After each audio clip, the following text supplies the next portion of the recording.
9,000 वर्षापूर्वीच्या शिकारी संकलक त्यांचे पूर्वज आहेत आणि असा अनुभव एका ब्रिटिश शिक्षकांसोबत होतो। त्यांचे डीएनए 9,000 वर्षापूर्वीच्या चॅडम मॅनशी हुबेहूब जुळला आणि हे कसं शक्य झालं हे आता तुम्हाला एका मिनिटात समजेल। ब्रिटनच्या समरसेट मध्ये एक चॅडो गॉर्ज नावाचं सुंदर ठिकाण आहे।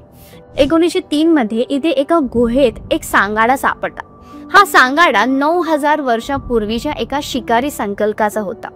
याला सायंटिस्ट चॅडम मॅन म्हणतात। हा ब्रिटनमध्ये सापडलेला सर्वात जुना आणि पूर्ण सांगाडा होता। 1997 मध्ये सायंटिस्टने विचार केला की चॅडम मॅनचे आणि आजच्या स्थानिक लोकांचे काही नाते असेल का, आणि असंच त्यांनी चॅडम मॅनच्या दातातून मायटोकॉन्ड्रियल डीएनए काढला। मायटोकॉन्ड्रियल डीएनए हा असा डीएनए असतो जो फक्त आईकडून तुम्हाला मिळतो, म्हणजे यामुळे फक्त आईच्या वंशावळीचे कनेक्शन कळते आणि हे एड्रियन टार्गेट सोबत प्रत्यक्षात घडलं। एड्रियन टार्गेट याच भागात इतिहास शिकवणारे एक साधे शिक्षक होते। एका डॉक्युमेंटरीसाठी विद्यार्थ्यांमध्ये एक प्राचीन सांगाड्याशी असलेल्या संबंधाबद्दल उत्सुकता वाढावी म्हणून त्यांनी स्वतःच्या एक चेक स्वॅप करून आपला डीएनए दिला आणि एड्रियन टार्गेट यांचा डीएनए आणि चॅडम मॅनचा मायटोकॉन्ड्रियल डीएनए एकदम हुबेहूब जुळला। एड्रियन टार्गेट हे चॅडम मॅनचे थेट वंशज ठरले।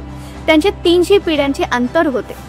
9,000 वर्षापासून टार्गेट यांची मातृवंशाची साखळी कधीही तुटली नाही आणि योगायोगाने आजही त्याच ठिकाणी त्या गुहेपासून फक्त अर्धा मैलावर राहत होते। हा डीएनए कनेक्शनचा एक जागतिक विक्रम आहे जो आपल्याला आपल्या इतिहासाशी किती जोडतो हे दाखवतो। आणि अशाच प्रकारे कंटेंट बघण्यासाठी बोल्ड यार्डाला फॉलो करा।